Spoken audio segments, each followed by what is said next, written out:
Libby Dean, thank you for the update there. And joining us now, political analyst and author of the Great American Political Trivia Challenge, Rich Rubino. Rich, it is great to have you this afternoon. You know, this bill coming under fire by some fiscal hawks in the Republican Party, senators calling out spending that they say is out of control. We know the Senate Majority Leader, John Thune, he's already privately meeting with senators, working to address some of these concerns behind closed doors. What are the stakes? We know the president has been all in on this bill passing, as Libby outlined. Yes, absolutely. And he's really made this his flagship or his signature issue of his presidency. It's passed the House. The House had only had 2 Republicans were in opposition. One of them, Andy Harris of Maryland, voted present. But now that it goes to the United States Senate, there's going to be certainly some movement type conservatives like Ron Johnson of Wisconsin, like Rand Paul of Kentucky, who are probably hard nosed right now.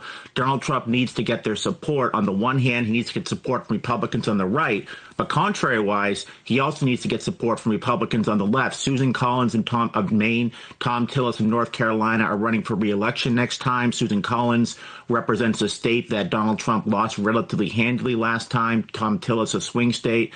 John Husted from Ohio potentially could be vulnerable in the next election. So it might be in their political best interest to perhaps vote against this piece of legislation. So Donald Trump has to really do all he can to try to really propitiate Republicans on the right and on the left. You know, and there have been so many on both sides of the aisle who have predicted a version of this will pass the Senate.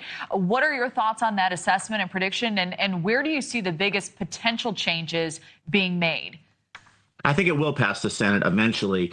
It'll probably be passed by a one vote margin, similar to Bill Clinton's the Budget Reconciliation Act back in 1993, where they did everything they possibly could to get as many Republicans to vote for it as they possibly could. It was really an act of political dexterity by Speaker Mike Johnson. On the one hand, he got some of the liberal or more moderate Republicans, what's left of the moderate Republicans, to vote for it, but then he got some of the most conservative Republicans like Chip Roy from Texas to also vote for it as well. The United States Senate will be a delicate balancing act, and it very much will show the potential political dexterity and what political dexterity Senator John Thune, the Senate Majority Leader, has in trying to shepherd this bill through the Senate. Then it goes to the House and the Senate kind of work on it one more time. Then the president is hoping to get it his best by July 4th.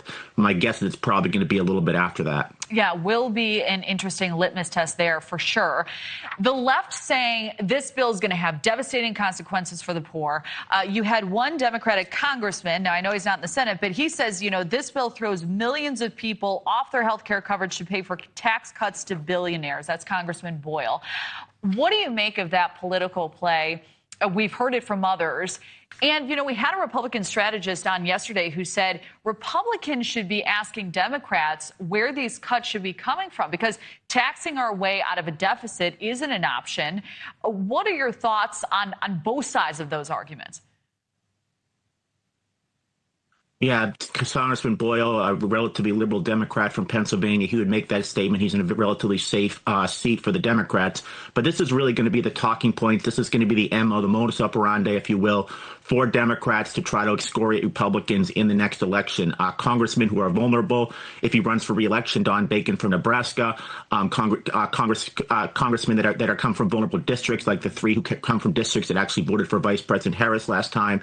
They're going to say essentially that you gave the green light to Donald Trump to cut Medicaid, for example. You gave it to cut food stamps. You were the deciding vote. This is the same argument, by the way, that Republicans made against Bill Clinton's in 1993. Marjorie Margolis-Fedinsky, for example, who was the deciding vote from Pennsylvania, lost her seat in 1994. At the time, the Clinton tax plan was very unpopular, but Republicans would say you made the deciding vote. And because it was one vote, that means that every single Republican is going to have to defend that. And I think Democrats really smell blood, and they really think that they can potentially galvanize their base to come out because they're being in intense opposition to the Republicans.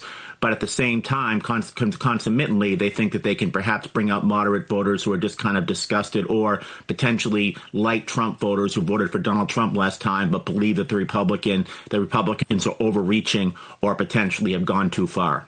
Yeah. All right, Rich. Always appreciate your take on the political chessboard. Thank you for joining us. Thank you so much for having me on again. Well, a leader of an infamous Mexican drug cartel has died after a gunfight with Mexican authorities. Local officials attempting to take the man who went by the nickname El